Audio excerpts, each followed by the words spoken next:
the times I can believe, or blame the times I lost him. What a shame I never really found the boy before I lost him. But he's a little fast.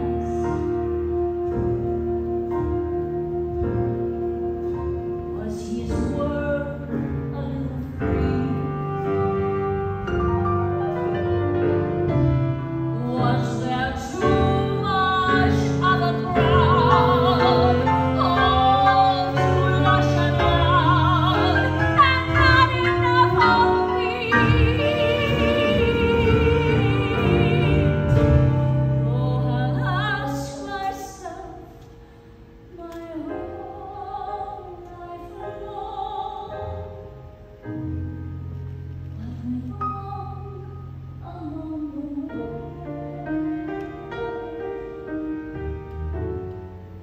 Would I make the same mistakes if you walked into my life? If the guy with the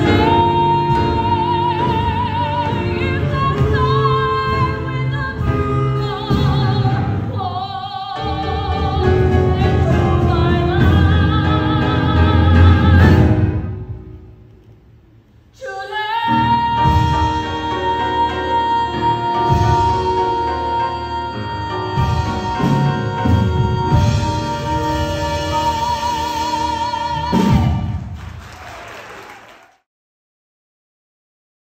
Every move you made was just perfect. Your body language was fantastic. Oh, God. Your just Oh, thank you so much. I was trying to convey it's a mother about her son versus lovers. Yeah. Yeah. Because when I first heard the piece, because I had not heard it before, I thought it was some sexy, sultry kind of a thing. Of course. And then Jake said, "No, Goofy." It's a mother and son, and I went, "Ew!" And I haven't ruled out actually using that song in the Relationships Cabaret, why not? you know, and I really don't know if I'm going to have to take it out of context that much, but I'll see. I mean, I've got to get my stories written first and all of that. So And then you can interpret the song any way you damn please.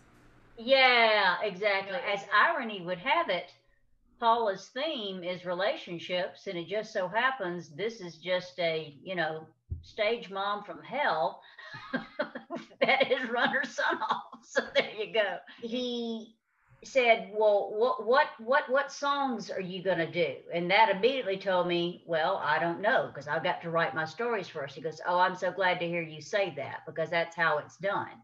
I said, I tend to pull from the Great American Songbook, probably that even more so than musical theater per se. It just depends, because when you think about it, the only musical theater thing that I did with the first one was The Fable.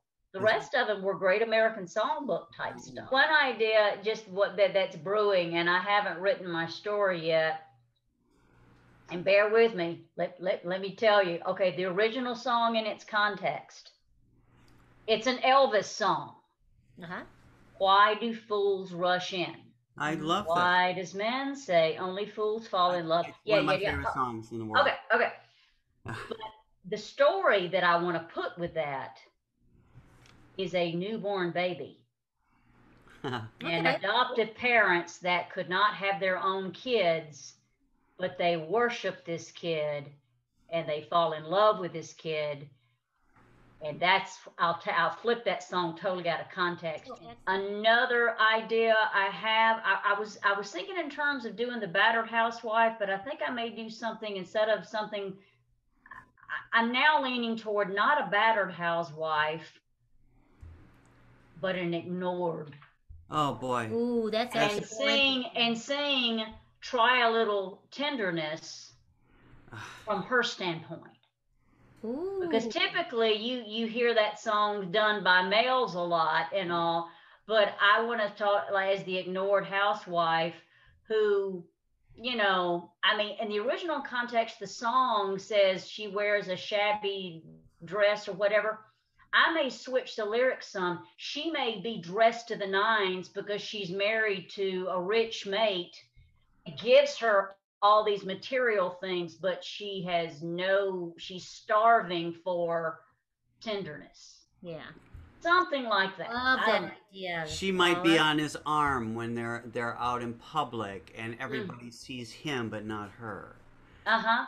And Uh-huh. it's that Exactly. beautiful. So, and I want to do something with the checkout clerk, but just the sweet checkout clerk that I see every Tuesday morning.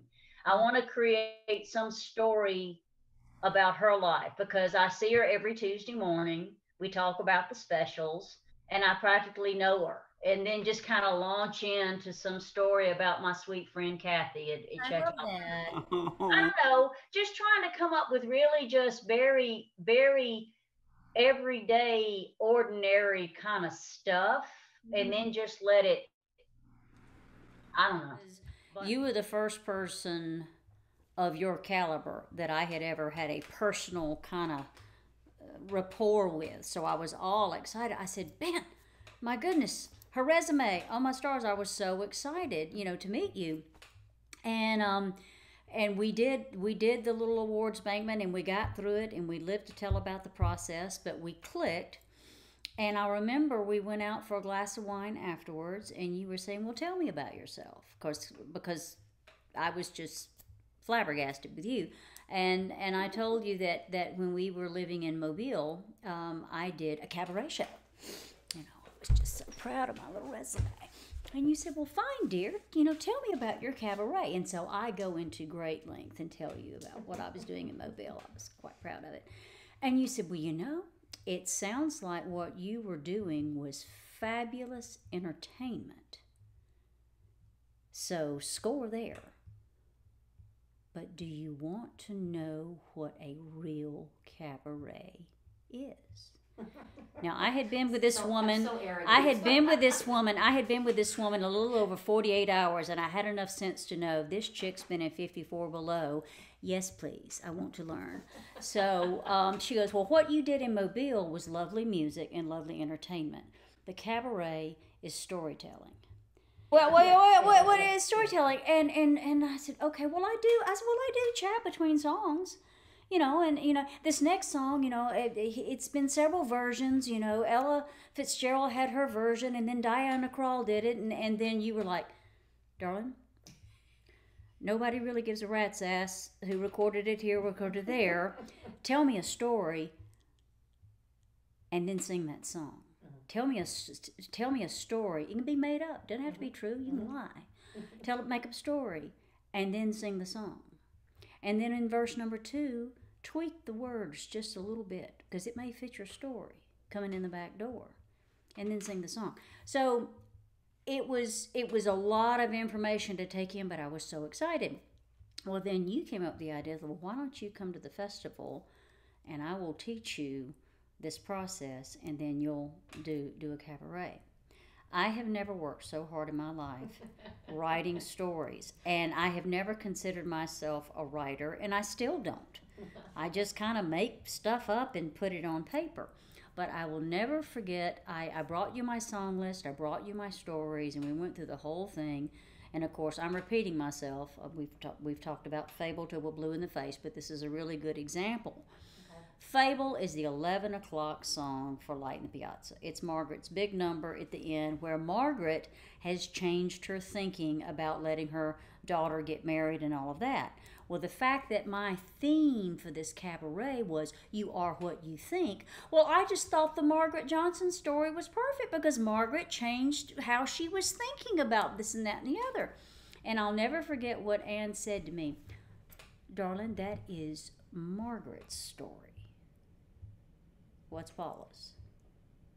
If you want to sing Fable in Paula's Cabaret, what is Paula's story? Fine. I want to sing my song. So back to the drawing board. But it was one of the best trips back to the drawing board because that's when I finally really got it on what And it you was. nailed it. And what it well, thank you. But it was really cool. When we did the encore version of the Cabaret, when we did Fable that second time, we did the unplugged version. Mm-hmm. And we didn't really explore the unplugged version as far as the accompaniment. Right. But we took it to that next level because if anybody who's seen Light in the Piazza, it's very formal, dum dum dum dum, like it's big, intense drama song, symphony, and all this kind of stuff. And here's the strings.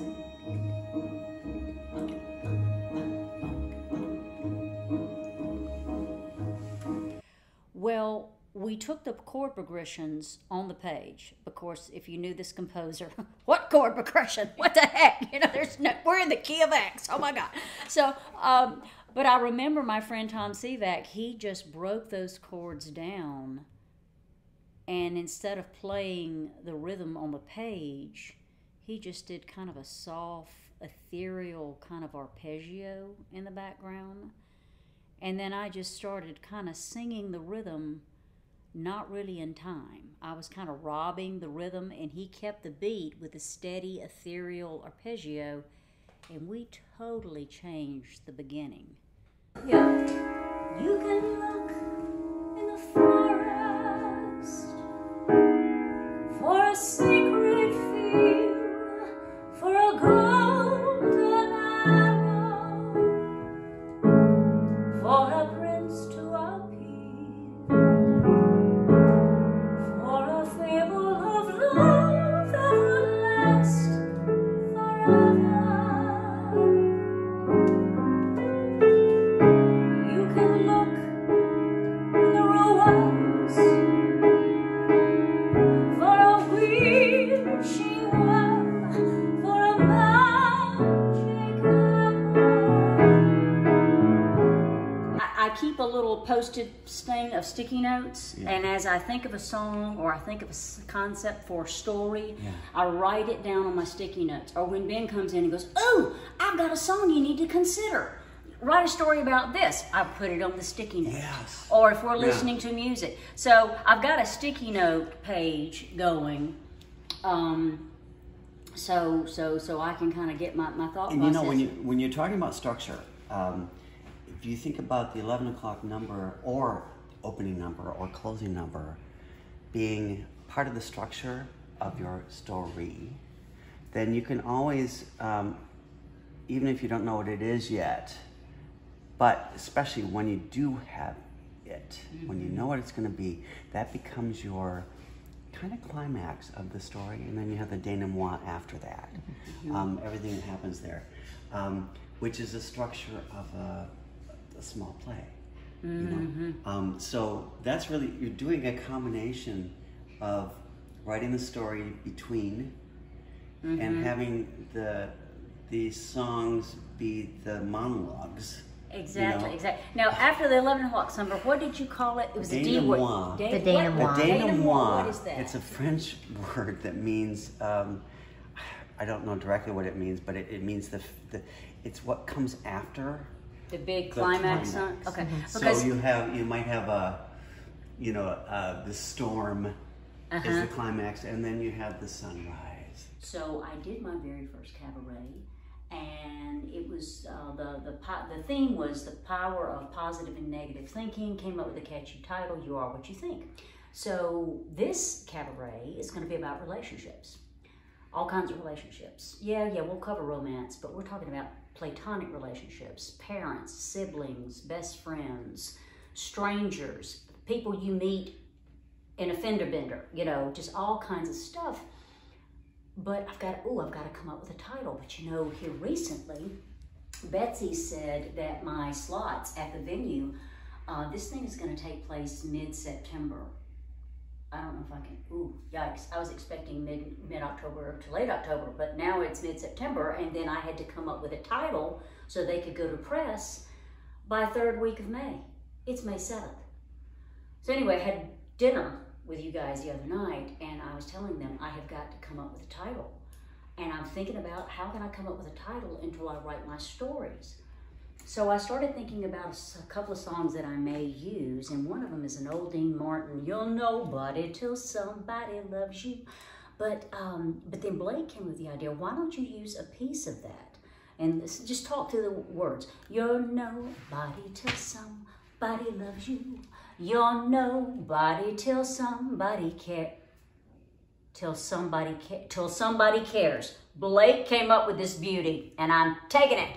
Till somebody cares. So I'm calmer now because I have a title. It's time to start outlining my stories, but before I can do that, everybody, including me today, needs to go through your music repertoire. It may be 100 songs, it may be 1,100 songs, but you spread out your library. Look at this mess. Look at this mess. It's not a mess. I know where everything is. But I'm going through and I'm just cataloging and refamiliarizing my stuff that I've been singing for 40 years. I've got stuff when I sang when I was 13. I've got Ice Castles over here, for example. So anyway, I pulled some notebooks together. These are my big binders. And I've taken some of the songs that I'm gravitating toward. But I'm going to keep my notebooks open because as I write my stories, I might get inspired. The Way You Look Tonight, that's a standard that everybody loves. I'm really wanting to use that piece, and I'm leaning toward it being toward the end of the show. Part of the, what's the D word again? The diminué? After the big climax song, you know. Donnez-moi. Okay. Oh, you know, okay, I'm looking at all this music, and here is Alfie. Let me give you an example. My first cabaret, we used Alfie. What's it all about, Alfie? Is it just for the moment we live? Okay, great idea. When I was doing the You Are What You Think cabaret, this is what I did. What's it all about, Paula? Is it just for the moment we live? What's it all about when you sort it out, Paula? Anyway, it worked great. So a lot of times you'll take snippets of songs, and you may not do the whole song in its entirety. You could change just a couple of words in the song to where the song takes on a whole different context. You could take a jazz standard, something from a musical that you like, Guys and Dolls. I'll know when my love comes along. Nah, not everybody knows it from Guys and Dolls. But you could be telling a story where, you know, maybe you're exploring your career, and maybe your career is what is going to make you complete. So your career is your love. I'll know when my love comes along. I'll know what I want to do. So you can just take a whole song and just flip it, change the words just a little bit, and it tells your story. Okay, so I'm at the point now where I have written several stories. First of all, in this show, I'm going to cover romance, or a couple per se, kind of from beginning to end. So they're going to be interspersed of how this couple handles things over a 50-year span. But I'm going to talk about the platonic stuff in between. But I'm to the point now in my writing, I've got to find a song that kind of really describes a couple that's been together 40, 50 years. Life hadn't been perfect. They've had in love moments. They've fought like cats and dogs, but they still love each other.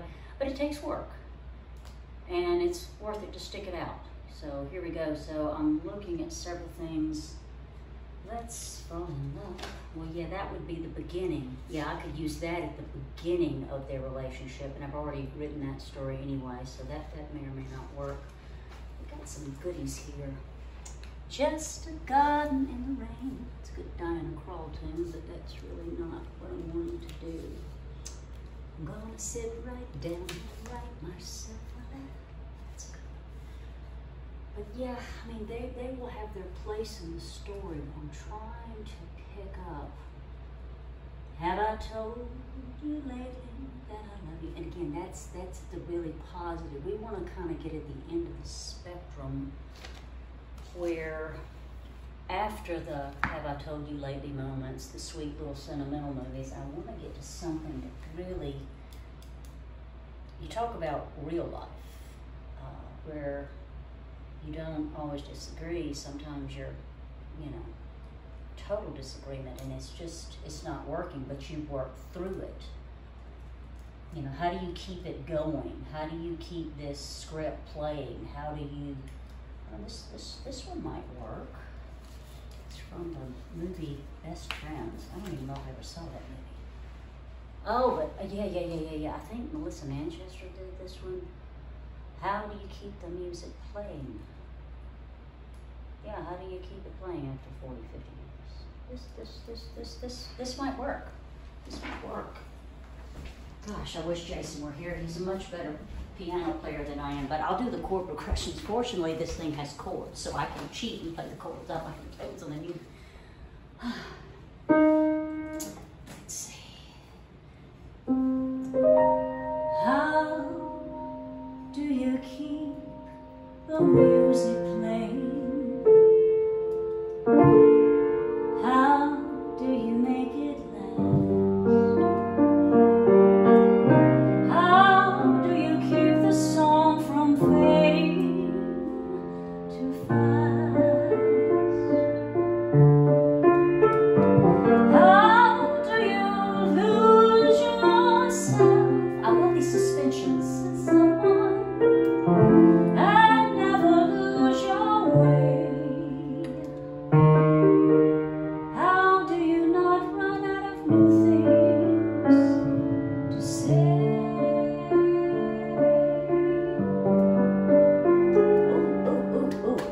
Ooh. That's possible.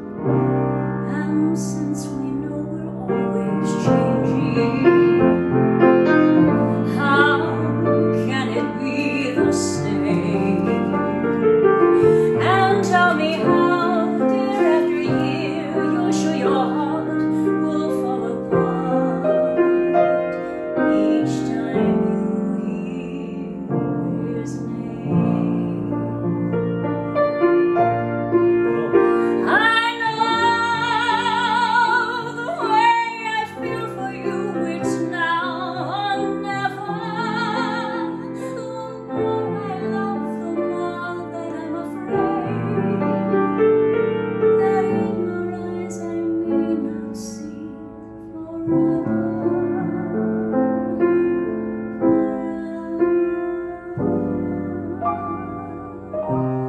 If we can be the best of lovers, yeah, be the best of friends. If we can try with every day to make it brighter as it grows, with any luck, then I suppose the music never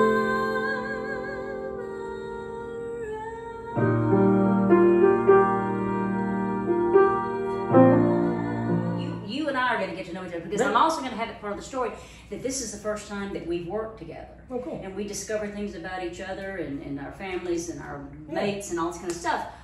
But I think it would be really, really cool.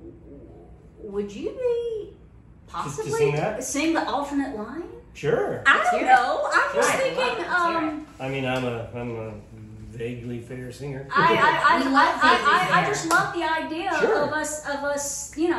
It's not intended. Is it simultaneous? Yes. Oh, nice. Yeah. Yes. Yeah, I'd love to do that. I know. How do you keep the music playing?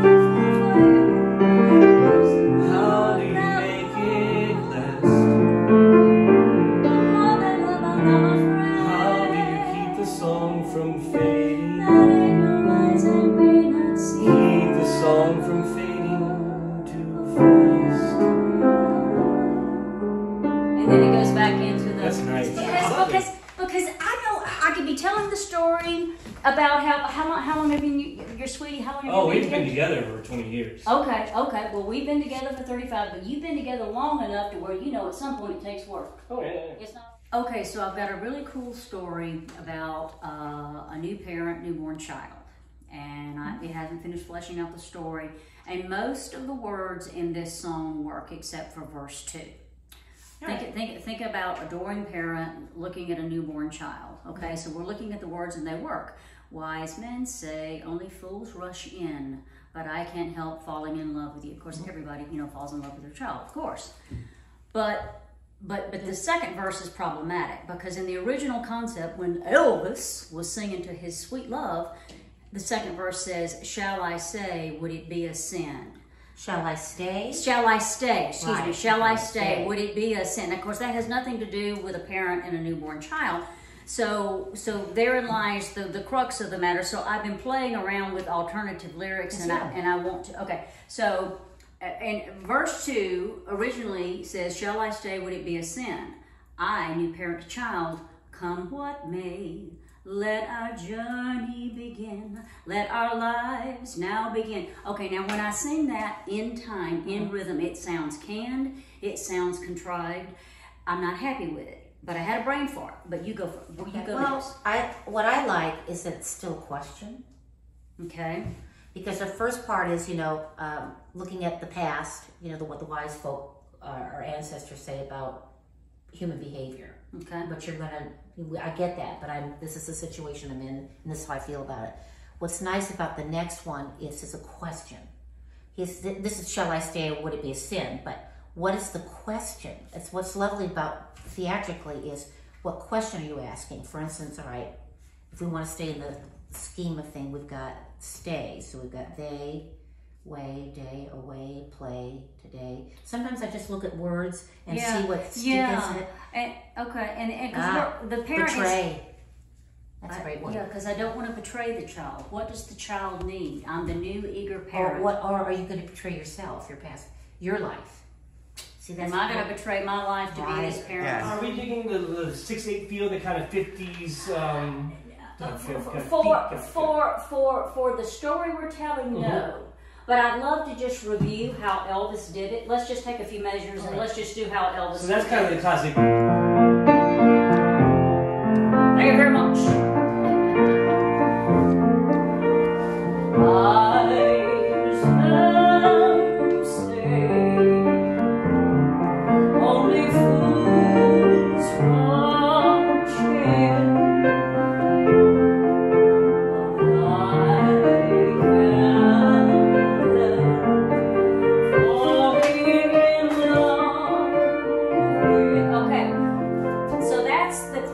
Elvis that we all know and love.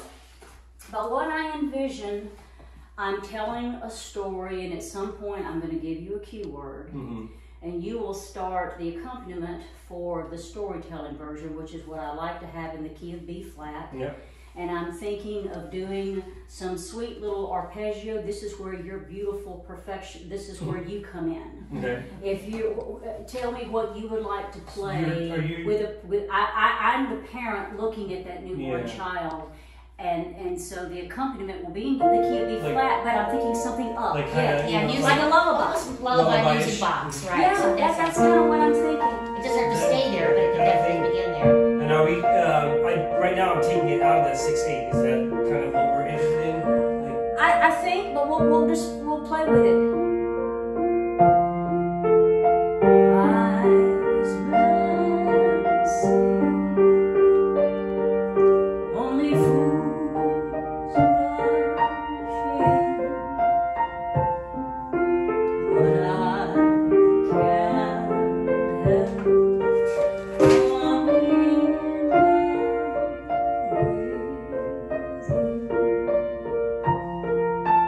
Shall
Lullabies. I mean, there's lullaby, but what are some really cool lullabies? Because this is a short song. Yeah. Right. So I love the idea of you playing something lullaby-ish. Or it could be musical theater lullaby-ish. Yeah, it could be real lullaby. It could be all kinds of lullabies. It's funny. I mean, I have 2 young children. We sing to them all the time. But our lullabies are modern songs, Rainbow Connection, and things like that. Okay. Yeah. You know.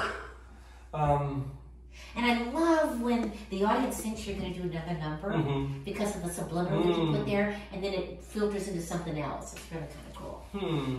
We're in this. We're in this together. I certainly like the idea of, while you're telling the story, of creating a space for that story to you know, to be able to be expressed better, you know, and then moving into. Certainly better than just a boring old vamp. Yeah. You know. Yeah. You know, Exactly. I can vamp forever, but right, nothing interesting is happening. You know. Yeah, exactly. But using the underscore of the storytelling to help get the audience in a subliminal place. I am real big into a cappella moments, just in the middle of a thought. Great. And everything. I just think that and it could be that you're playing Rainbow Connection while I'm telling my story, and somewhere in that I find my tone, and then I just kind of look at the audience. Why does man say, then you start play with me? We have our kumbaya moment. Yeah. So anyway, sure. So you've got several possibilities with it. You don't have to change the lyric. I don't, because it would be a sin to leave this child. Why would I? Shall I stay? Would it be a? It would be a sin. Yeah. So I could use that, you know. My lead sheet. I'm going to be flipping through my lead sheet, and I'm going to say lead sheet. Almond milk, avocados. But what the mess? This is my grocery list. How did my grocery list end up in here? Sorry. Oh well, I'll need that on Monday. Okay. Gotta go to the grocery store. I hate going to the grocery store. Or I used to hate going to the grocery store. But I met one of my best friends there. She works there. She's really sweet. She works on Monday through Friday mornings, and she's there from like 7 a.m. to the 3 p.m. shift. So I've gotten to know her, and she always kind of tells me what the specials are. But man, talking about a story, she has been through hell and back on this and this. That will be my introduction to my friend Penny at the supermarket. But it'll all start with me finding my grocery list in the middle of my lead sheet. Hi, today I have been working on the outline for my upcoming cabaret on relationships. And an outline is a very important tool to kind of get your thoughts organized, because this can be a pretty monumental task. If you think about, oh goodness, I've got to come up with 15 or 20 different stories and all the songs that coordinate with them, it can get kind of overwhelming pretty quick. But if you break it down into an outline, you remember the term papers you had to write as a kid, you always had to have an outline. There's a reason you learned that skill. So this breaks it down into little smaller sections so you can explore one area, one story at a time, so this can be fun and not like freaked out, scary, I can't do it all. So this works out well. Let me show you my outline. I have broken it down into several sections. You know, you can see there's an introduction, and then there's even a closing at the bottom, and you'll see the word relationship with mate here, and it's interspersed in kind of throughout.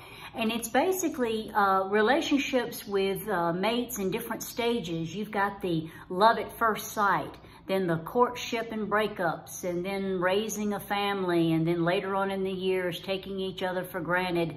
And then even later on, you know, how do you keep the music playing? And then it gets better with time. So that's the romance angle kind of sprinkled over the whole show. And then in between, we're going to tackle platonic relationships, such as relationships with friends and acquaintances, or relationships with parents, siblings, co-workers, best friends, your higher power, and yourself. And so it kind of gives it a nice little balance. So you're exploring all kinds of relationships because life is made up of more than one type of relationship. Well, today also, I have put together a first draft of 2 stories. One is the story of Jenny, and that will go in that category, relationship with parents. And then the other story is about Tom and Sarah, and that will be kind of in the mate category, where a mate, a couple, they are raising their family together. So Jenny was 14. And up until a few days ago, so excited to be a freshman. High school was here, finally. Truth be told, she'd actually been a little anxious with all of the info and advice coming from her older brother, how it was a totally different world from middle school. Yeah, it was gonna be different, all right. You know, Jenny had always been pretty popular with her gal friends, but the guys really didn't notice her that much. And, you know, she wasn't exactly the top of their list for someone to ask to the prom. They liked her okay, and, you know, she was the perfect person to cheat off of on those pop quizzes in algebra. But, you know, sadly, that was probably just as well because Jenny's mom was very, very strict. And she had told her daughter more than once that you're not going to date until you're 16 and not a day before. So Jenny had a plan. Okay, I've got 2 years to get the boys to notice me. I'll be nice. I'll put on some makeup after I leave the house, of course, go figure, and not too much. Don't want to look weird or over the top like my friend Sally was last fall. Oh, she looked like a Stepford child. Poor thing. And all the guys, they can copy off my paper anytime, and by the time I'm 16, they will have found out that I am pretty special and worth their time. That strategy might have worked somewhat in middle school, but was not going to cut it here in the big league of high school. He came from out of town, up north somewhere, to spend summer break with his aunt and uncle. He was a couple of years older, and they met at a neighborhood barbecue. Some sort of something happened between he and Jenny. Case of puppy love? Infatuation? Possibly. Something more serious? Probably. Teenage hormones running off the rails? Precisely. He was so different from all those other boys she grew up in school with. He was kind, he was so kind to her and made her feel so very special. When summer was over, it was a tearful goodbye with promises of phone calls and text messages. In the course of a month or 2, Jenny went from pining to pregnant. First day of high school was a week away as she stared down in disbelief at that pregnancy stick. Holy crap. How could she have let this happen? She was a straight A student and was always deemed the responsible kid among her peers. Her mom was going to kill her. Her mother had such plans, such high expectations, such... Until her father passed away at much too young an age, she was the apple of his eye. You know, human beings can't love unconditionally 100% of the time, despite their best efforts. It's just not possible. But her dear father had come pretty darn close. Somewhere in her own grieving process, her mother became determined to raise Jenny and her brother alone. She loved them, yet demanded so much for them. She wanted them to succeed in whatever professional career they chose. Straight A's were expected. No exceptions would be honored with a hug, and as long as you did your best pep talk. Not in this house. Jenny never forgot how excited she was to come home. She had gotten an A- in a biology's honors class. She was the youngest kid in the class, and she pulled off an A-. But she comes home only to hear the sting of her mother's reply, a minus? What answer did you miss? Why not an A+? She's thinking about all of this as she's staring down at that pregnancy stick. Yeah, I missed something, all right. A-, A+. Here's your plus sign, Mom, right here. Sweet young Jenny was at a crossroad in her life. Her mother would insist that she not keep the baby. There were decisions and choices to be made. Jenny felt in her spirit that keeping the baby and trying to raise it was not good for her, and it wasn't good for this child. She was a child herself. She boldly made her choice to have the baby and put it up for adoption. Jenny's aunt, her father's sister, lived in another state and welcomed Jenny with open arms into her home until the baby was born.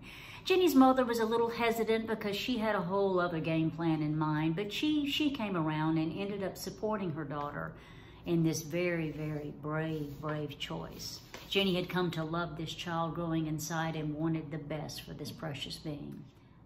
One very late night, right before the birth, Jenny lay there thinking of all the wonderful possibilities ahead for this child and herself. A new life, what I wouldn't give to have a new life. One thing I have learned as I go through life, nothing is for free along the way. A new start, that's the thing I need to give me a new heart. Have a chance in life to find a new part, just a simple role that I can play. A new hope, something to convince me to renew.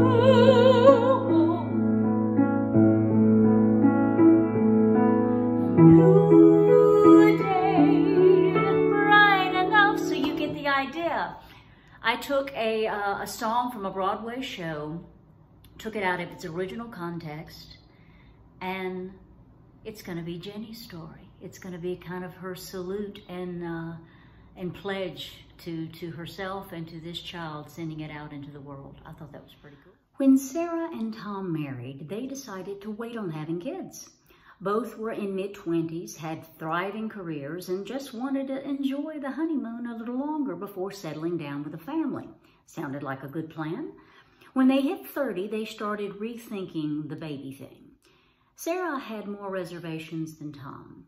Her childhood was not picture perfect, and after years of counseling to cope with her own raising, she was still uncertain as to whether being a mother was in her heart. Tom was more open to kids, but Sarah wanted to feel the same way before they decided to pursue it. After a few months, though, of soul searching, Sarah had a change in perspective, so they decided to go for it. 4 years later, 3 miscarriages later, 2 in vitro procedures later, they were devastated and emotionally exhausted, as you can just imagine, right? A friend recommended adoption. Once again, Tom was more open to it than Sarah. But still, after more months of soul searching and really thinking about it, Sarah and Tom took the leap of faith and entered the adoption system. In their continued counseling sessions, Sarah kept going back and back to her childhood and all of the dysfunction, and was genuinely afraid that she was going to make the same mistakes that her parents made. She was saying, it would be a sin to put this child through what I went through. Tom sat there in front of the counselor and very lovingly reminded her, we're in this together. And we'll learn from our mistakes along the way. Imperfect as we are, we will love this child and stumble through it because we were chosen for this particular child. Darling, some things are just meant to be. Sure enough, 5 months later, their child was born and put into Sarah's arms. Yes, and as Tom wrapped his arms around Sarah and their newborn joy, again, his heart just knew some things were meant to be. Wise men say only fools rush in, but I can't help falling in love with you. Shall I stay? Would it be a sin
Thank you very much.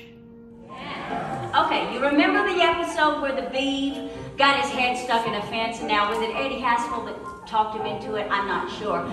I couldn't remember, but I do remember thinking at the time, there is no way someone would be that stupid to let that happen. When he was 11, Peter did. It was 1975. Danny, Peter, and some of their buddies were putzing around on their home way, leaving school. And it was 3:30, Halloween afternoon. Danny had big plans. First of all, he needed one of the guides to volunteer practicing putting his head through the pickets of the wrought iron fence that ran along the side of Miss Galloway's house. Now, Miss Galloway's house, it was on the main trick-or-treat path, okay? And so the plan was, once they would get his head through that night, because this afternoon was just a practice one, they would get his head through the bars, they'd have his face all painted up like some nut job from an asylum who had escaped, and then they would scare the crap out of all the trick-or-treaters. Just great, it's just gonna be awesome. Well, we needed a practice run here, because the pickets were just wide enough to get your head in and out and all of this and that and the other. Well, now Peter, his friends are right there, peer pressure, so he said, okay, brother, I'll do it. And Danny, ever prepared, earlier that morning he had gone into his sister's dressing room and he had taken her pink dance tights. Okay, ladies, when we all took dance lessons a long time ago, you remember it was the black leotard and then the pink tights and all that were kind of slick and all. Well, anyway, Danny said, all right, now we're going to do this practice run, so I'm going to put this over your head and you'll just sit in and out and then we'll be ready. Okay, so fine. So he puts it over Peter's head and Peter's kind of wrangling a little bit and he's kind of whiny because he says he can't breathe that well, but never mind. Anyway, Danny just shoves him through. Okay, score. This is gonna be the best Halloween ever. Now I can tell you guys what happened next. I should say what did not happen next. About 17 minutes later, Miss Galloway herself came running out and all of the screaming and yelling and commotion, and then she screamed herself as she saw this Pepto-Bismol looking alien clutching her fence and stomping all through her flower beds. Well, we ended up with the deputy sheriff's car, the fire truck, and then they had to bring in the big steel saw blade, and the policeman was holding Peter in his arms while the steel saw blade was taking out one of the pickets. Well, Peter and Danny were done. They were grounded for months, and they also provided, to make up for all of the expense, they provided free lawn and garden service to Miss Galloway until the following summer. Okay, so it's great that you had a chance to do the entire thing full out with the idea of what you wanted to do. This is the first time we did the whole show? Right. I had no idea. It is too long. Oh. There's a section in there that I want to talk about because it looks like, feels like a cabaret within a cabaret. Do you know what I mean?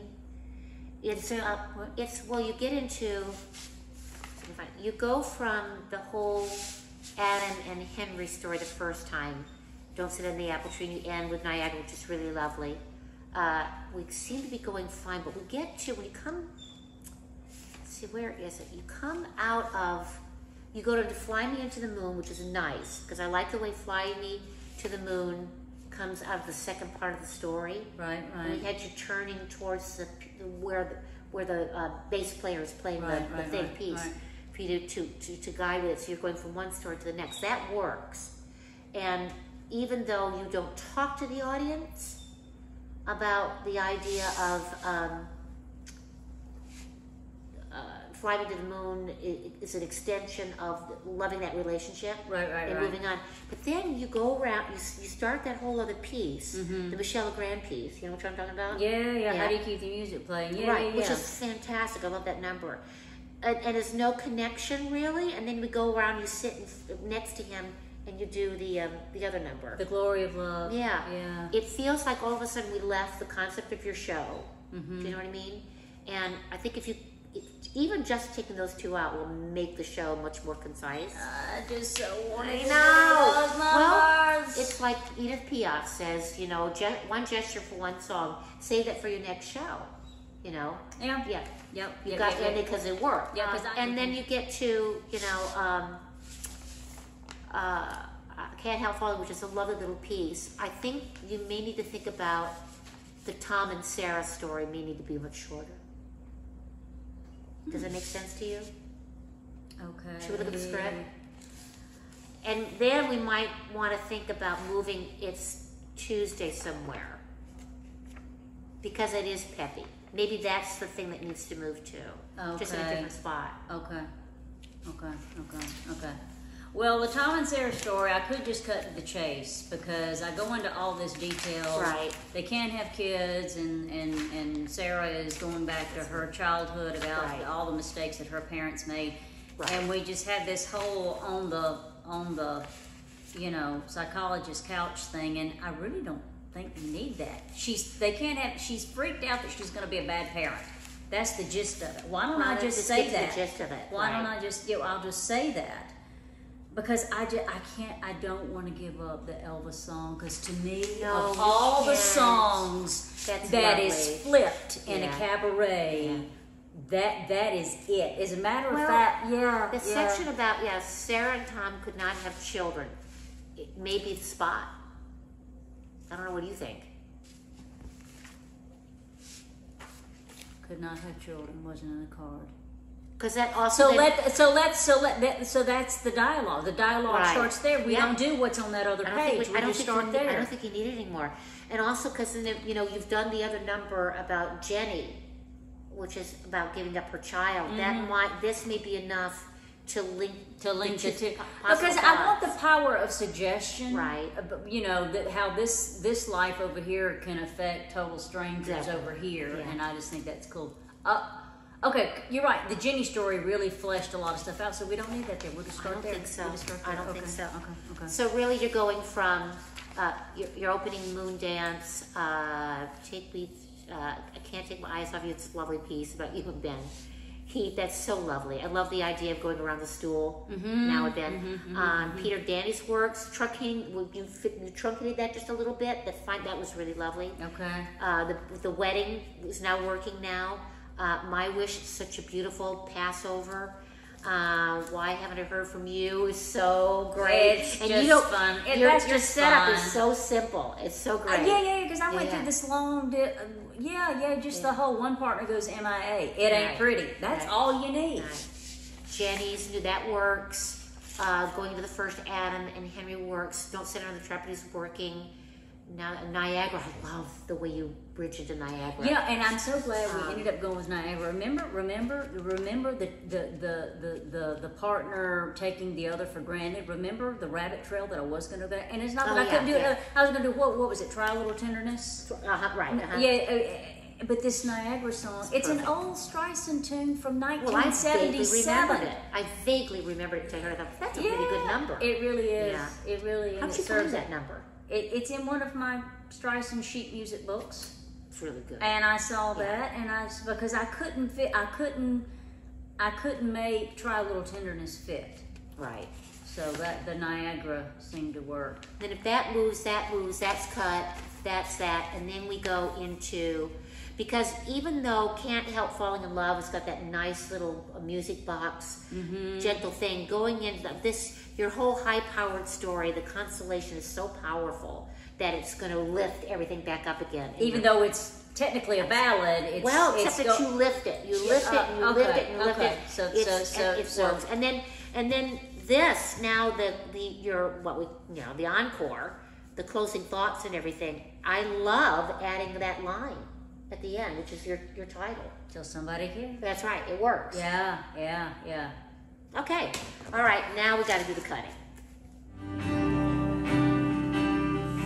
I hope that days come easy and the moments pass slow, and each road leads you where you wanna go. And if you're faced with a choice and you have to choose, I hope you choose the one that means the most to you. And if one door opens to another door close, I hope you keep on walking Show the world the warmth of your smile. More than anything, more than anything, my wish for you is that this life becomes all that you wanted to. Your dreams stay big, your worries stay small. You never need to carry more than you can hold. And when you're out there getting where you're getting to, I hope you know somebody loves you and wants the same things too. Yeah, this is my wish.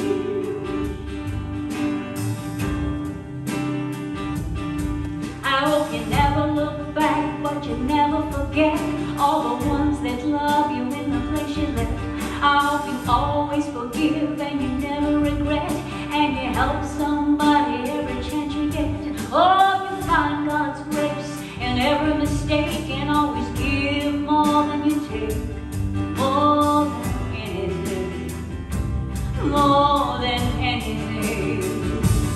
My wish for you is that this life becomes all that you wanted to. Your dreams stay big, your worries stay small. You never need to carry more than you can hold. And while you're out there getting where you're getting to, hope you know somebody that loves you and wants the same things too. Yeah, this is my wish.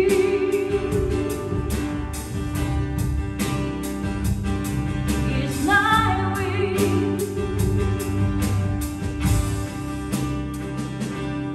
Is my wish.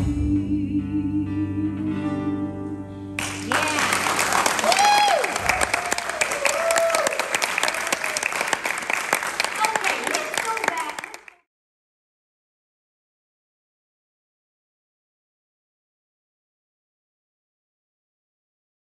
So Paula, you've been through quite an interesting journey from when you started talking to us about wanting to do a new cabaret act. We got the chance to see you explore putting that together, which is a lot of people don't get to see. You had a wonderful chance of doing it in a space that had a piano, bass, and drum, incredible lighting, a large plot, seating with a gorgeous gown or outfit that was created for this particular event, and then had the opportunity of doing the complete opposite, of doing it in a small festival on a stage that would probably be more appropriate to Feinstein's 54 Below, for instance. Which would be fun to get you there. It just makes me faint at the process. It is not a large stage, and and you can get a piano, bass, and drum in there, but it really is, and you don't have space to move. The artistry of creating. Well, let's talk a little bit about the show, because we know about your concept of it. When you finally did it at the 8 o'clock theater, talk about that experience. Anyway, once we got through the bright lights and I got my brain cells, adjusted, and we started going through the tech week, it was all wonderful and exciting, but I gotta tell you, I wouldn't trade that weekend for anything. Yeah. To get to do it full out, Right.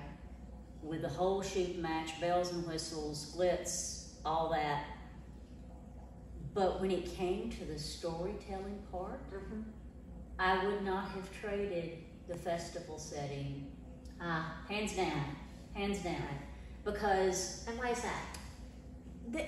You can feel the audience chemistry, I guess, for lack of a better word.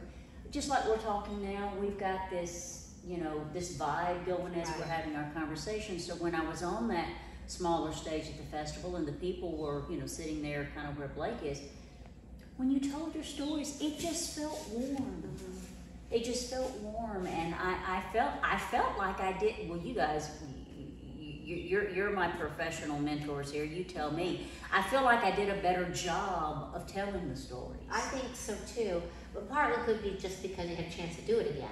But I think the repetition. In solo theater, your audience is so important. It's your scene partner and your other character. You really need them. So, which we found the struggle is when you're doing in Zooms. performances and what have you. You don't have that live audience filming it. Right. It's but to have it, but intimate theater, solo is best when it's intimate. Oh yeah. Oh, and I am a firm believer of that now. And it's not that you can't do a huge venue.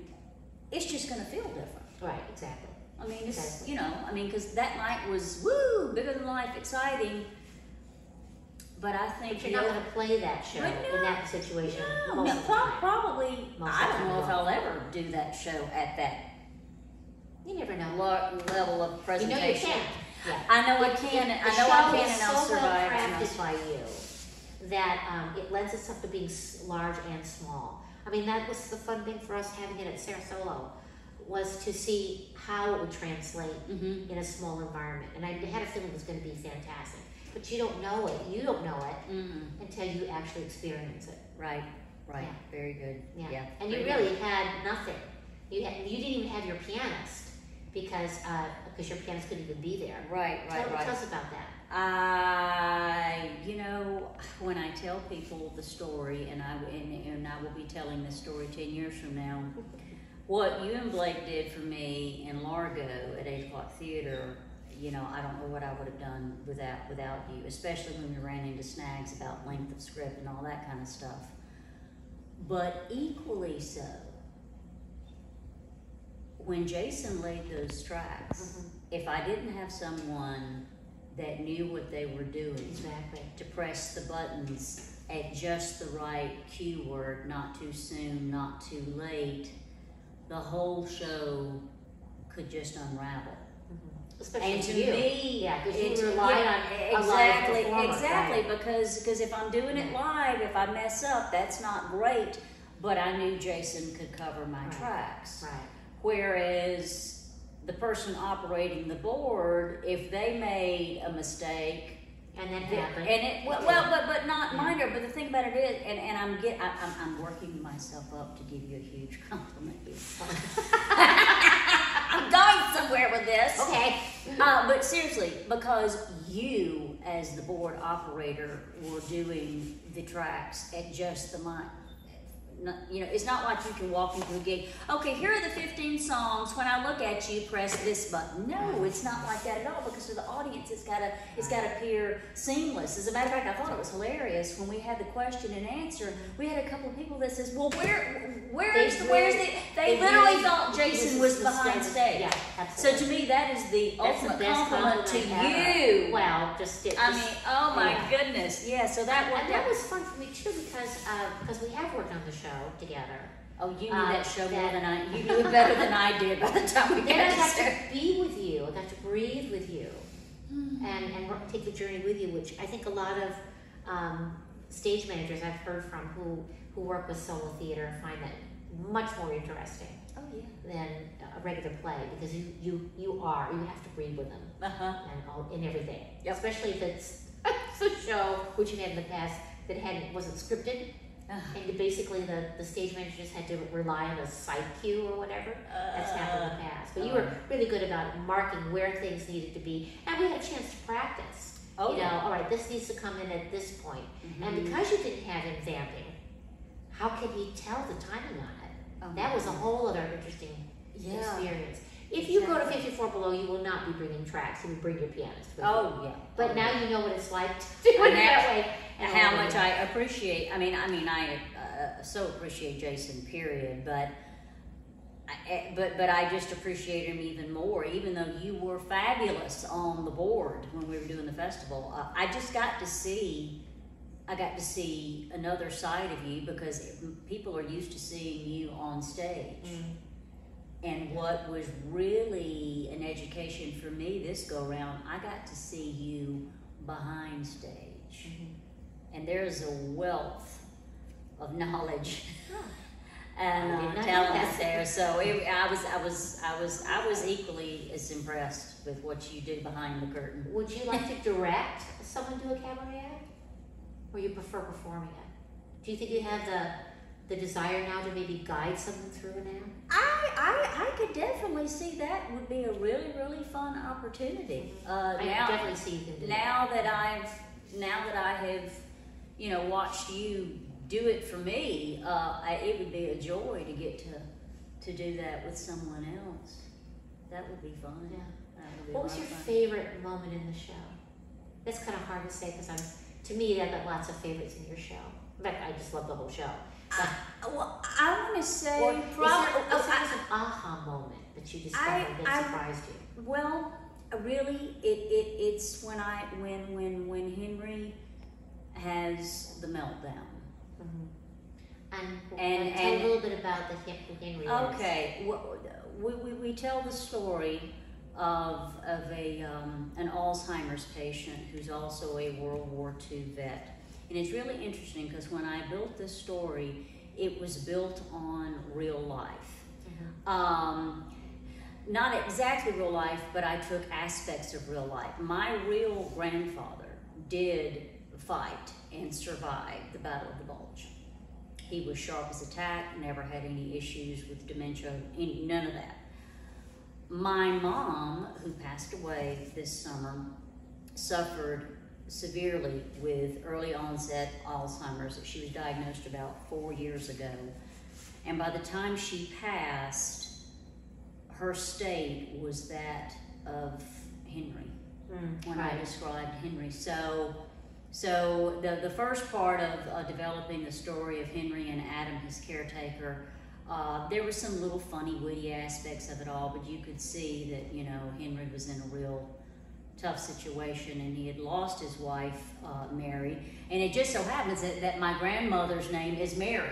Right. You know, and I just like the name, and just anyway, so I took those real aspects of my mother's disease and my grandfather's World War II experience, and I kind of just made it part of my story.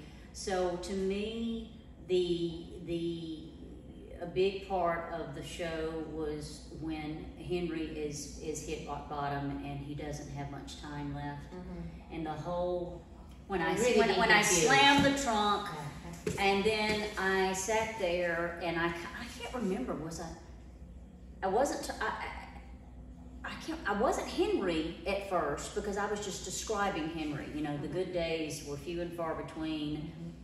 And I don't know if I was Adam. I think I was just Paula at that point. You were Paula. But I was talking about, you know, how he would have these horrible days and they had to keep him on meds, or the meltdowns would just be really, really tough. That's what my mother went through, and my brother, God help him, that's what he went through with her this summer. And I thought it was really, because I really had to lean in, to be very, very honest and be very transparent here, I really had to lean into my own personal faith walk to get through that scene without, you know, losing it and not being able to finish it. Right. And there, I think it was beautifully done. Well, it was from the heart, and I really, that was really kind of a big moment. It's so much more fun to do a cabaret show where it's not the stick song was written by.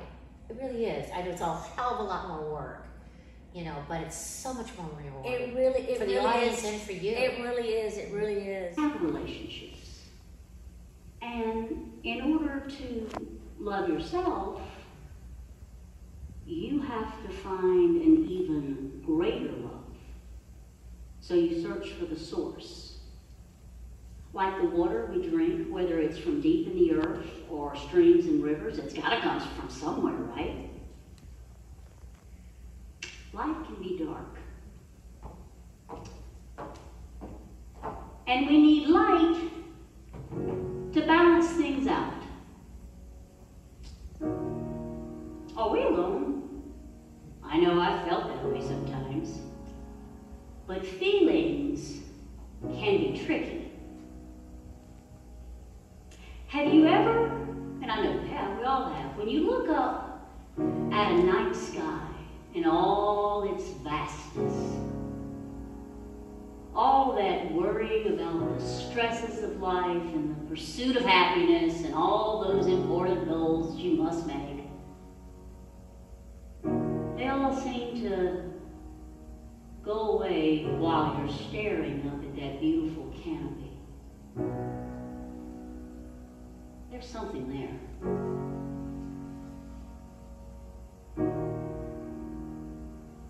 There once was a season of infinite light. when the distance from heaven was not far behind. I was close to you, I was close to you. Carry me back to that moment in time, where the colors and fragments were beautifully bright. How I long for you, how I long for you. 'Cause out here in the dark, underneath a canopy of stars, constellations falling from your heart, they tell me that I'm not alone, 'cause honestly I'm so alone. Promise me I'm not alone.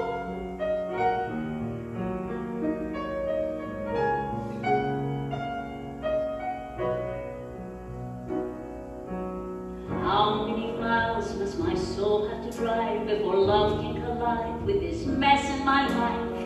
That's not hard for you. That's not hard for you.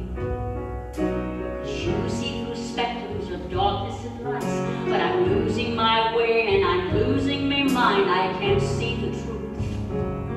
Help me see the truth. 'Cause out here in the dark, underneath the canopy of stars, constellations falling from your heart, they tell me that I'm not alone, 'cause honestly I'm not alone. Promise me I'm not alone. Oh, promise me I'm not alone. When I felt the light of the moon on my face, the memory of sun that